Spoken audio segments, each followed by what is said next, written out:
Hi there and welcome to the Deer Run Kids training. I am so glad that you are watching this video. That means you are here because you are interested in becoming either a small group leader, maybe even a check-in administrator.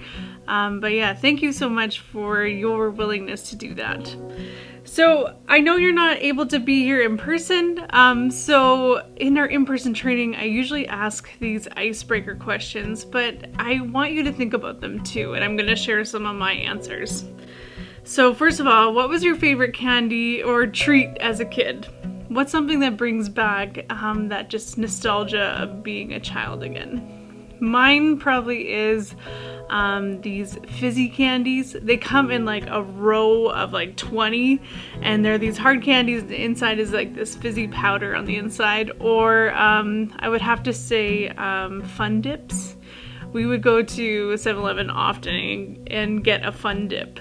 And you can still buy these today. You probably know what they are, and they definitely remind me of childhood. Second question. When you were a kid, what did you want to be when you grew up? For me, I wanted to be no other than Shania Twain. Yes, you heard me right. I wanted to be a country singer. I loved the idea of being able to sing on stage, sing my heart out, and have a million adoring fans singing along with me. And lastly, can you think of an adult that's spoken to your life?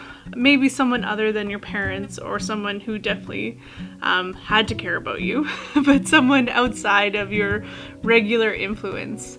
Mine would, I think I have a couple. One that comes to mind is my grade 7 teacher. She was also my music teacher from grade 4 to grade 8. And she taught us band, and I started off playing the clarinet. And then she saw that I was good at that, so then she put me up to alto saxophone. And I was not the lead alto saxophone, but I was more the one that would follow. And she kept telling me, Annie, you can lead, and I didn't want to. I love it when someone else leads and I can follow. But then she made me lead. She took that guy that was the lead saxophone, put him on a different instrument, and I had to lead the alto section. And I did it, and I did it well. But it just took that initiative, that maybe that kick in the pants that I needed to lead, and I was able to do that. And she showed me that I was capable. You see, adults like that, they help us grow, right? And that's definitely who you're going to be. So without saying, I'm so glad you're here. Maybe you're watching this again, or you've been a volunteer for many, many years and you're watching this. I just want to say thank you, thank you, thank you. If this is your first time ever volunteering, thank you, thank you. You are going to make such a difference in the lives of kids, because at Deer Run Kids, we want to lead children to become fully devoted followers of Christ. And you know what, when I was thinking about what I wanted to share with you for this training for the 2022-2023 year, I kind of drew a blank, to be honest, at first. So I prayed, I opened my Bible, I read different books from our curriculum, watched some curriculum training videos that we have, and really the only thing that jumped out at me was this question. Why does it matter? Why does it matter that we have Sunday school? Why do I ask you to love kids? Why does that matter? Why do we want to lead children to become fully devoted followers of Christ? Why are you volunteering at this time and place? Why are you at your own church at this time and place that you're at? And really, does it even matter in the long run that we do Sunday school in the fellowship hall in the basement? Will that even matter to a kid in a kid's life as they grow up? So I think some of these questions we're a little bit afraid to say out loud, because really a lot of them can be just answered with a dismissive, yes, of course they matter, right? But I think it's okay to ask these hard questions out loud sometimes, because It really helps us come to the core of why we do what we do. And when we know why we do what we do, we have mission, we have purpose, right? So this first segment, I want to call it, Why Does Deer Run Kids Matter? So as you can see, at Deer Run Kids, we have a strategy. It's called Orange. We want to be able to partner with the love of the family, so red, and the light of the church, yellow, and together they make orange. We want to work together with their parents to influence this generation for Christ. We want to lead children to become fully devoted followers of Christ alongside their parents. Secondly, we know parents have the ultimate influence on a child, as they should. They are doing the 24/7, day in, day out care for these kiddos. And for parents, as you can see, they have 3,000 hours on an average year to influence their child. Where we, as a church, as a volunteer, if you're here every Sunday, we have about 40 hours in a year to make those interactions count. So I ask you the question, why does Deer Run Kids matter? It's only 40 hours a year. So, this is my answer. Deer Run Kids matter because kids matter. And in kids, I'm talking about kids ages 0 to 20. Maybe you're watching this and you're an adult and you may feel a little offended. That's okay. I'm an adult too. If you're a child in this age group and you feel pretty special, you should, because you matter. And the reason why they matter is because they are the next generation. They are our next leaders, our next pastors, our next teachers, politicians. They are the next people that are going to lead us. It's a big deal. And they are going to lead the generation after them. So that is a big deal. Now also, Jesus said that kids matter. In Mark 9:36-37, it says, "He took a little child whom he placed among them. Taking the child in his arms, he said to them, 'Whoever welcomes one of these little children in my name welcomes me. And whoever welcomes me does not welcome me, but also welcomes the one who sent me.'" So God. So according to this, maybe the most welcome people at Deer Run Church are kids. They should be kids. They are the sweaty, sometimes sticky, maybe the hyperactive, or the social anxiety, shy, make fart noises kids. Those are the kids that should be the most welcome. And all kids are made in the image of God. They have intrinsic worth, and they are fiercely loved by God. And I'm guessing you're watching this video because you also agree with that. So, to put it simply, Deer Run Kids matter because kids matter to God and to us. All right, our next segment. Why do you matter? Why do you matter as a volunteer? You are not just here to make a program run, which, you know, it seems a little contradictory because we do need you to make Deer Run Kids run, to make Deer Run Kids a thing, right? We need you here, we need volunteers. But programs, they do not change people. We can have so many programs, but they won't change people unless there are genuine relationships that are forming. That stack of curriculum that you might get, that doesn't change people either. It's the relationships that are built on a weekly basis that change people. You are here to influence the next generation to become fully devoted followers of Christ. You are here to build relationships, to get to know the few in your group, to know, obviously, their name, their best friend's name, their pet's name, their birthday, their favorite treat, maybe even their favorite dinosaur, and let those kids see that they are loved and known by you. When you build a safe place for them to come and to know that they are loved and that you are trusted, then those God conversations about what we've learned in the Bible story or the large group that morning, it comes a little more easier. And here's another fun nugget that I like to say. What you do for a child now will most likely be more important than what you do for them as an adult. And why I say this is because most adults have their minds made up about faith. According to the Barna Research Group, 6% of Christians now became Christians when they were adults. So that means 94% of Christians now became Christians when they were children, below the age of 18.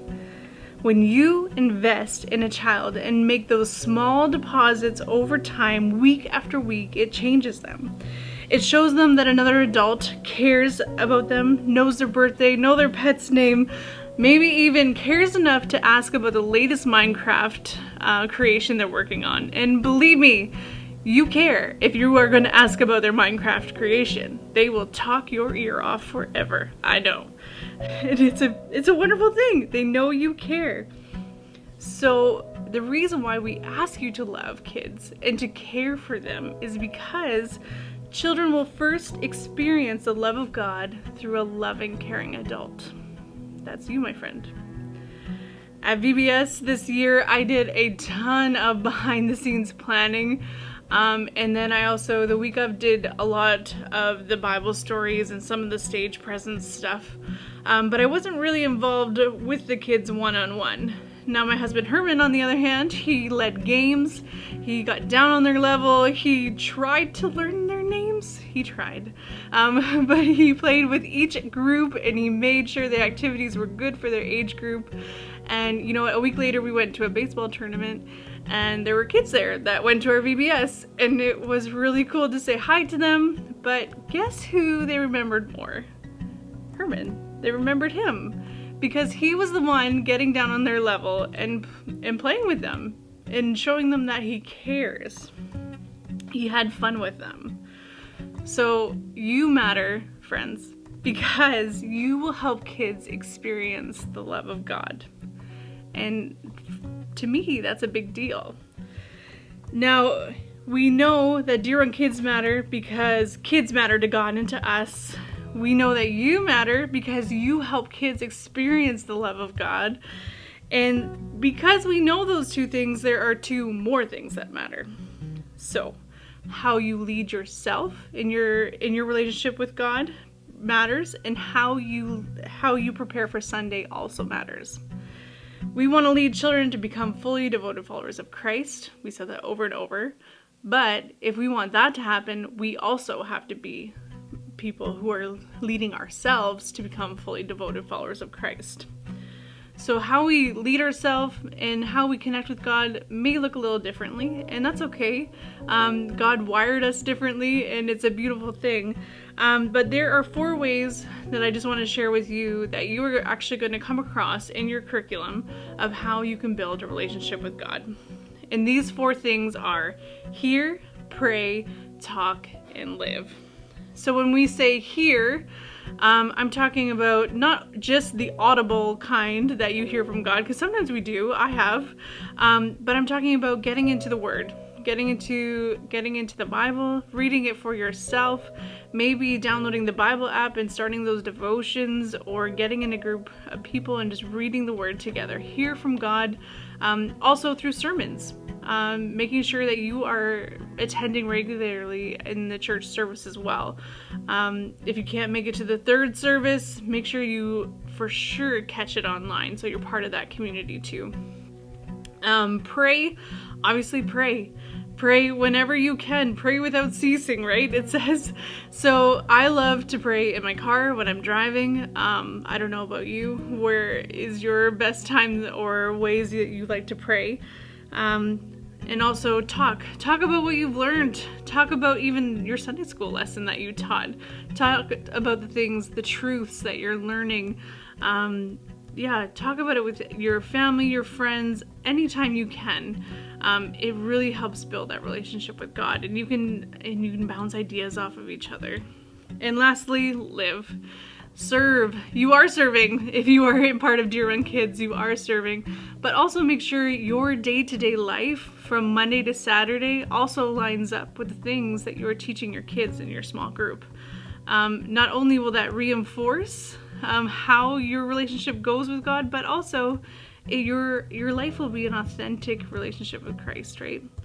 And also in your small group, if ever you know of an opportunity where you can serve with your small group, I am all about that. So if you have maybe an opportunity that you know of outside the church or even inside the church building that you can serve, let me know, and we can totally set that up. Make sure that your kids know that they can serve. They can definitely serve on a day-to-day basis too. And lastly, how you prepare for Sunday matters, right? You want to make sure you're in a good headspace, that you're prepped, that you're on time, that you're here showing the kids that they matter to you, right? And that this is an important hour of their life, and it's going to be the best hour of their week. So to help you prepare, I'm going to send you, this is something new, I'm going to send you volunteer emails, and that will be every Wednesday. I will send those to you. It won't be anything crazy or lengthy.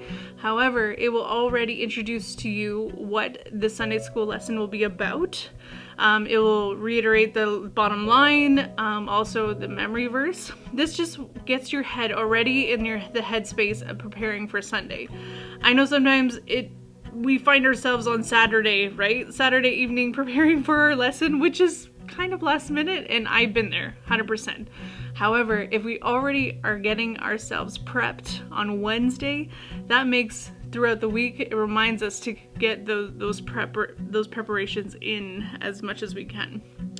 Also, you can download something called the Lead Small app. This is an app that you can have on your phone that has your curriculum right on it. So most of us have a phone, right? So this is just an easy way that you can click, look at your curriculum, and it will be there 24/7. Also, I can print curriculum if you are a paper and pen kind of person. I know I am, especially when I do large group. I love to have that paper in front of me with the highlights and the notes and the margins. So if that's like you, I will definitely have printed curriculum as well. And then also, if you would like a Lead Small journal, I have a ton of those printed and ready for you to go. It goes over the 6 principles of a small group leader and how you can be the best small group leader that you can. And it goes through things like creating a small space, making sure you're prepared as a small group leader, partnering with parents. What does that look like? And then lastly, the last one is moving them on. We won't have them forever at Dear End Kids. Eventually they need to go to junior youth, and that's a beautiful thing. So how do we do that in a way that they make sure that they're doing that smooth transition into junior youth? So those are the 4 things that I really want you guys to work on to being prepared. And if you have any other questions of what that looks like, I am totally open to having that conversation with you. So once again, thank you so much for watching this, for volunteering for the September 2022-2023 year. It's going to be a good one. I'm excited for it, and I know God's going to move. So thank you again, and if you have any other questions, please let me know.